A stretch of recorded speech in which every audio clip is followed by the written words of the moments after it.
This is Orson Welles, speaking from London.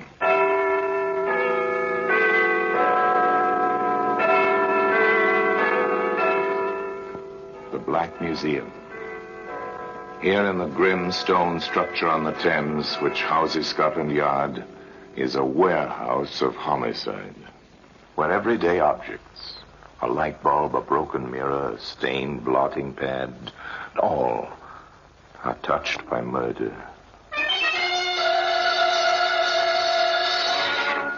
Here's an auto service card issued by a garage to show that a certain motor car was oiled and greased when the speedometer reading was 15,001. According to the card, his car had done 5,001 miles on the first. By the following day, he'd added another 160 miles to the speedometer reading. And he told you, Inspector, he hadn't been on any long journeys. He'd forgotten the speedometer reading on the service card. They all overlooked something. And the harmless-looking service card, which George Dalton overlooked, was instrumental in convicting him of the brutal murder of his own mother and father. That's why it's earned its place here in the Black Museum.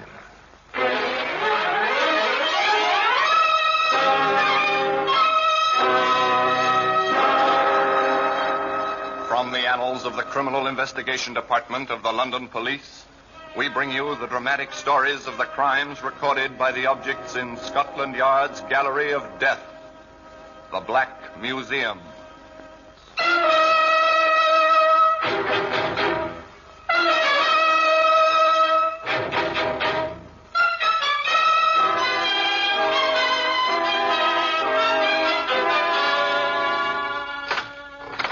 Now, here we are in the Black Museum. As beyond these stone walls, the life of London flows as ceaselessly as the muddy waters of Thames. Here, it's silent.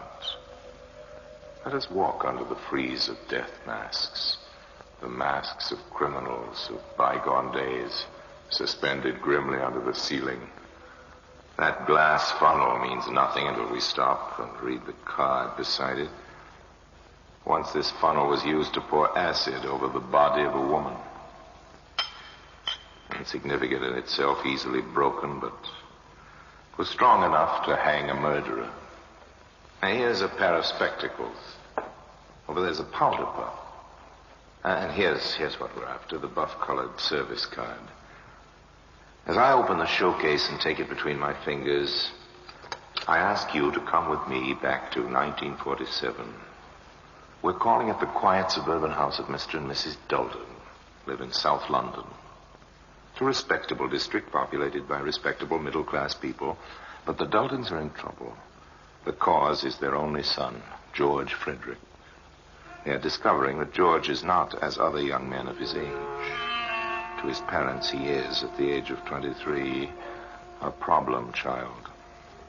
He's not a bad boy, Fred, you know that. But he just doesn't seem to settle down. I know his trouble. Oh, don't be too harsh on him. He won't work. That's what's wrong with the young devil. Oh, Fred. Well, how many jobs has he had since he came out of the army? I don't know. So many you lose count. And even the army couldn't do anything with him. Absent without leave half a dozen times. He spent more time in detention than he did on the drill square. Here he is. Oh, dear, he's upset again. Now I expect you'll turn the radio on.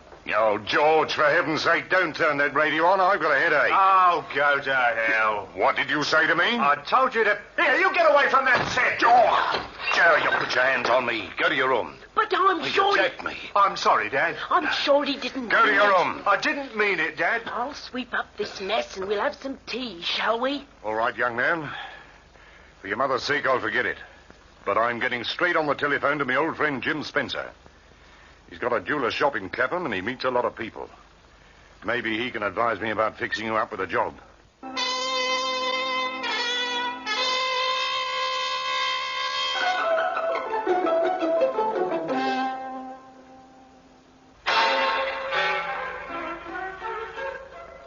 Jim Spencer, the jeweler, was white-haired in his 60s. He lived over his shop, which was quietly prosperous, and he had just lost a young assistant who, having learned something of the trade, had transferred to a larger firm. So George Dalton was taken on in his place, and for the first time, George seemed to be interested in his work.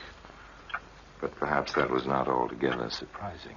Pass me my eyeglass, will you, my boy? Here you are. Thank you. That's a very nice pendant you're working on, Mr. Spencer. Yes, it is, isn't it? How much is it worth? I'd give 100 guineas for it, and sell it at 120. Would the owner sell? Not this one. But I always keep a few £100 in the safe there, just in case I get a chance to buy something like this. Now, where did I put those tweezers? To Mrs. Dalton's delight, her son was still working in the shop at the end of 6 months. But young George was rather less interested in the work than in the end product. And above all, he was interested in that safe. He even had a duplicate of the key made. He had a duplicate of the door key, too. Perhaps he didn't quite know what he was going to do with his keys, but in a steamy cafe behind the bright lights of Piccadilly, he found a friend who had ideas.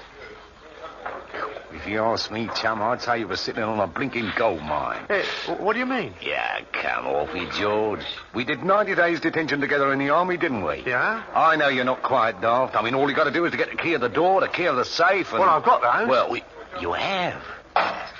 There they are. Well, for crying out loud, what are you stalling about? Well, I've never pulled off a real job, Charlie. It's a bit of a step to take, isn't it? It's up to you, Cook. I know what I'd do. I'd slip in about 2 o'clock in the morning. Here, Charlie. Would you come with me? Why? Do you want to make it a business proposition? Yes, I do. Look, if we broke in together... Quiet. Pay the bill. Let's get out of here. Okay. Here, where we go? I'm taking her down to the Elephant and Castle. Meet Slash. We work as a team. He's the boss. It's the only safe way. Slash has got brains. He'll put you right. Come on, I'll introduce you. So George Dalton started his professional career. Yeah, you know this gone well to you, Charlie? I'll say, we did 90 days together, didn't we, George? Yes, that's right. Okay. And you want to join us, do you, George? I want Charlie to come in on this job with me. That's the idea. Yeah, the idea's okay. And we need a jewellery expert in the gang. Forget this, pal. I'm the boss. And what I say goes. Do this job, you and Charlie, and take 50% of the profits. The rest goes into the organisation. Understand? Do you agree to the terms? Yes. Yes, I agree. Then that's fixed. Shake on it. This clinches it. And remember, there's no funny business in this outfit. I suppose you know why the boys call me Slash. I think so. I carry a razor. Remember that, George.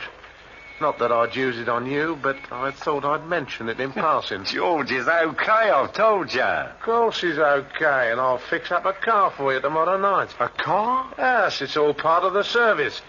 You're busting into the Spencer shop tomorrow night. So you've got all day tomorrow to fix the burglar alarms. And those burglar alarms took quite a bit of fixing. But by closing time, George Dalton had traced and snipped the wires. Putting on his coat, he wished his employer a dutiful good night, and at 11 o'clock, Mr. Spencer turned out his light in the bedroom upstairs and climbed into bed. 3 hours later, a stolen car turned quietly into the deserted street and stopped.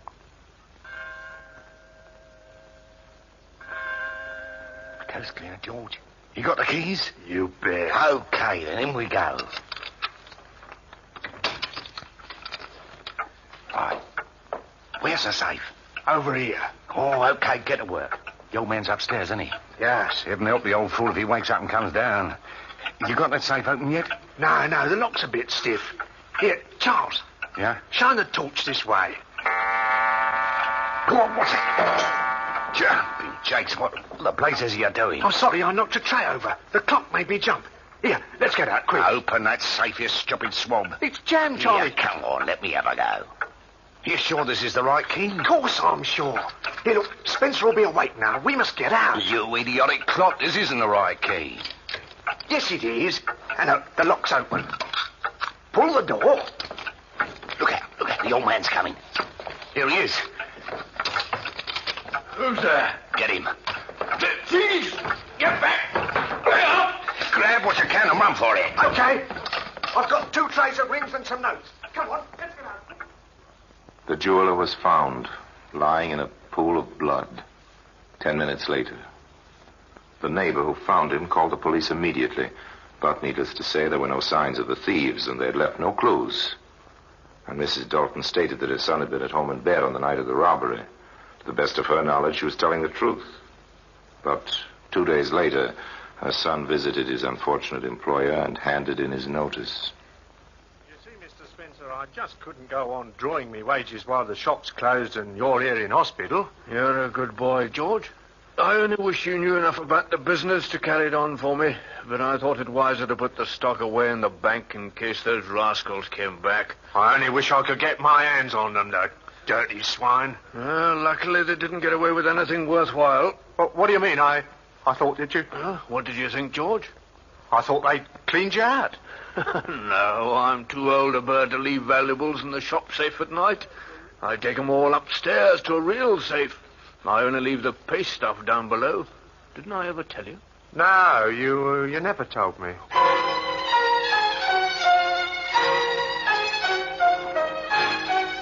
How much the old gentleman suspected, we don't know. If he did have any suspicions, he never had them. But Slasher was not so easy. George Dalton, the expert in jewelry. Come here, George. I want to speak to you. What's the trouble, Slash? I'll tell you what's the trouble. You dirty double-crossing perisher. Think you can unload junk on me, do you? You knew these rings were duff. I didn't know. After working in the shop for 6 months, you didn't know where the real stuff was? Don't give me that. 2 trays of duff and a $5 in notes. You can't get away with it. Where's the rest? There isn't any more. Okay. I warned you. Here it comes. Put the razor! The slash of the razor across Dalton's left cheek unlocked the gates of an unquenchable hatred. With the flash of 6 inches of sharp steel, he became a killer, and he knew that the slasher must die. He would evolve the perfect murder, with no clues, such as the service card which can be seen today among the exhibits in the Black Museum.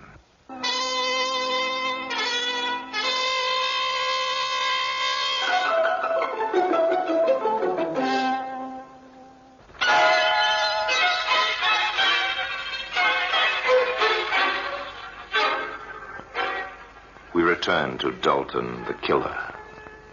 With blood still streaming from his cheek, he smiles at the slasher.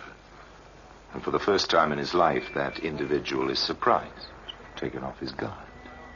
I suppose I asked for that. Get out of here. You're not pretty. I've got your brand on me now. I've got to be one of you. What do you mean? You're a man of action. I like that, even if it hurts. Give me another chance. I'll do better next time. I never knew they made them so yellow. Get out. You stink. I've got a date here with a smasher, and you might scare her away. Now, scram. Here she comes. Henry, is that you? Right here, Toots. I never knew your name was Henry. Get. Oh, hello, what's happened? Oh, he's had an accident. Just going. Hello there. Are you hurt bad? No, it's just nothing much. He's no friend of mine, Brenda. Come on, let's go. Okay.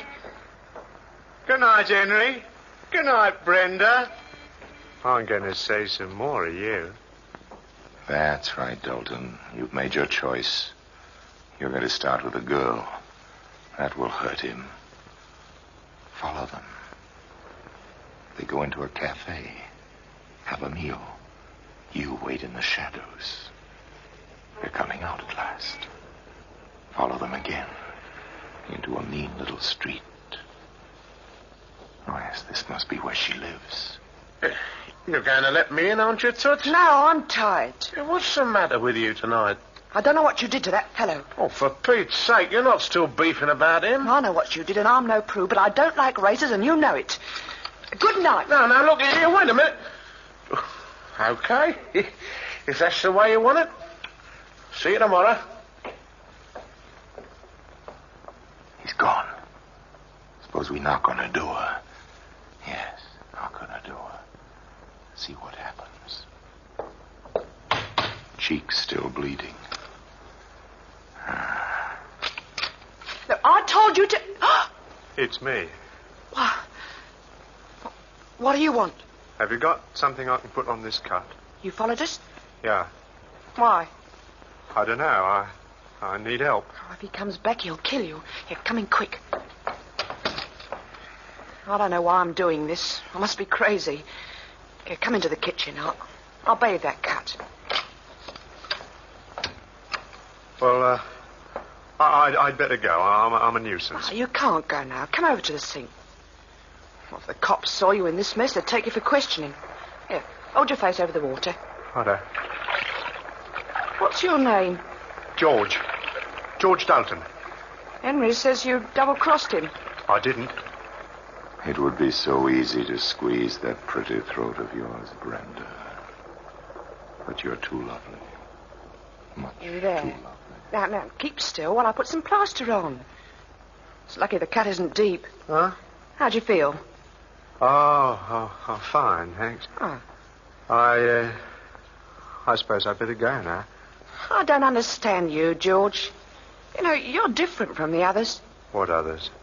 I suppose you know what sort of girl I am. I don't care what sort of girl you are, but I sure like you. Well, you're decent. Perhaps you should go. I'll do just whatever you say. Oh, your shirt and coat are all covered in blood. I can't turn you out like that. You better spend the night. Now, I'll get you some clean clothes in the morning.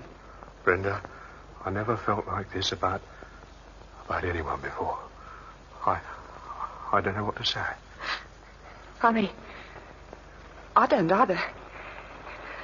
Well, I'll put the kettle on and we'll have a nice cup of tea.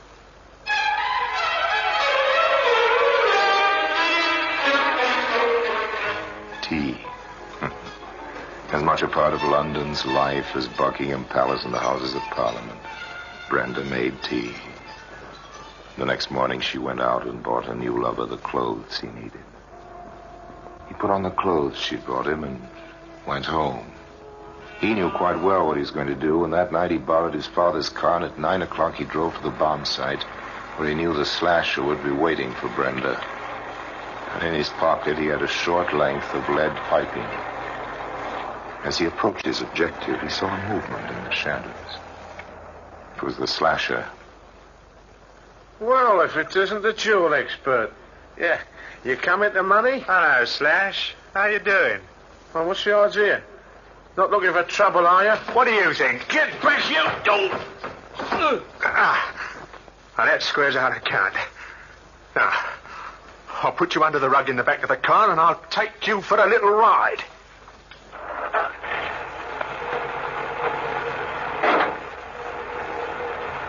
The little ride was to a deserted bridge over a railway. Dalton lifted his victim onto the parapet. Then he paused. Just before you go, I wonder how much you've got in your pocket. Anybody coming? Good. Oh, yes. Quite a few notes here. Thank you, Slash. Thank you very much. Goodbye. And quite gently, Dalton eased the unconscious man over the edge. After that, it was easy. Brenda, like the old jeweler, may have had her suspicions, but she kept them to herself. Dalton had money, taken nearly £100 from the slasher's pocket before pushing him into the path of the oncoming train. That £100 lasted just 2 weeks. 2 glorious weeks. The happy couple celebrated those weeks in the famous seaside resort of Brighton. Then, on the morning of January the 1st, 1948... with funds running low, George Dalton took his father's car into the Carduct service station to be oiled and greased. Now, why did he do that? Superintendent Brandruth of Scotland Yard has the answer. There is no doubt that Dalton had already decided to drive to his parents' home and ask for money. He had insufficient funds with which to pay his hotel bill, and it was essential for him to receive help from his father. His father was always particular about the regular servicing of his car, and the son doubtless had this carried out in order to produce it as a sop for his father's wrath. And the speedometer reading was 15,001, duly recorded on the service card. So George Dalton drove the 50-odd miles to his home on what was to be his fatal journey. He was hampered by fog on the way, and when he eventually turned into his own street, the fog was very thick. Stopped the car outside his parents' house, went inside, and got down to business. I'm sorry, Father, but I've got to have the money quick. Well, who the blazes do you think you're talking to? You take my car for a weekend, you keep it for a fortnight? Well, I've had it serviced. I don't care if you've had it rebuilt. You'll never drive it again. Then he nearly got onto the police and reported it stolen by you. And now you have the infernal impudence to demand £50, just like that. If I don't have it, I'll go to prison. The hotel won't Then you'll wait. have to go to prison. You should have gone there a long time ago. It might have brought you to your senses. You're my own son, but I'm disgusted with you. Go on, get out. You can't send me away. Can't I? There's the door now. Now, go on, get out. Oh, no, you don't. Take your hands off me, you young rascal. Your mother. Give me that money, will You're you? mad. You're choking me. George, what have you done? He's dead. What the hell you?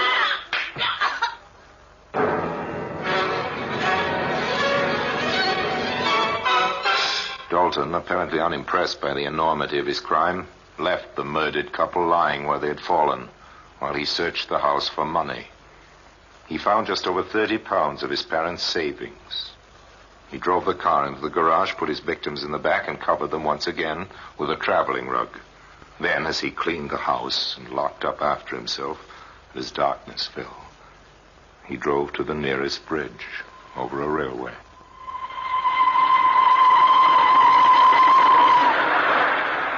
It was the same method as before.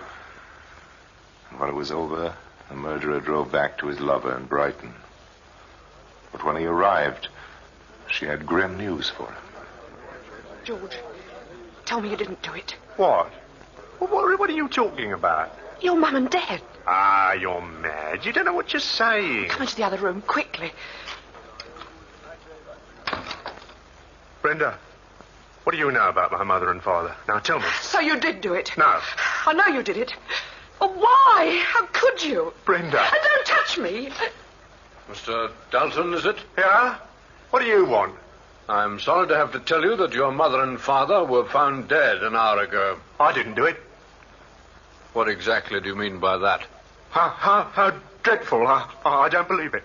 You know how they died? Of course I don't. How could I? Well, that's what I was wondering. Could you give me an account of your movements today? Yeah.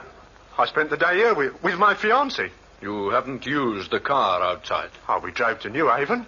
That's 8 3/4 miles. 17.5 there and back. You haven't been anywhere else? No. The car's been here all the time? Yes. According to the garage people, you had the car serviced this morning. Yeah? The speedometer reading then, according to the service card, was 15,001. You put on over 100 miles since then. I've just checked the clock on my way in. The girl knows I've been with her all day. Oh, George, what's the good of you lying? The speedometer's in order. That can't lie. I'm afraid that in the circumstances, it's my duty to charge you with the murder of... Stop him! Let me go! So George Dalton was arrested and charged with the murder of his parents, within an hour of their bodies being discovered on a railway line 50 miles away. In due course, he was convicted. And at 8 o'clock on a cold, misty morning, he mounted the steps of the scaffold. And he told you, Inspector, he hadn't been on a long journey. He'd forgotten the speedometer reading on the service card. They all overlook something. And that is why the service card has earned its place here in the Black Museum.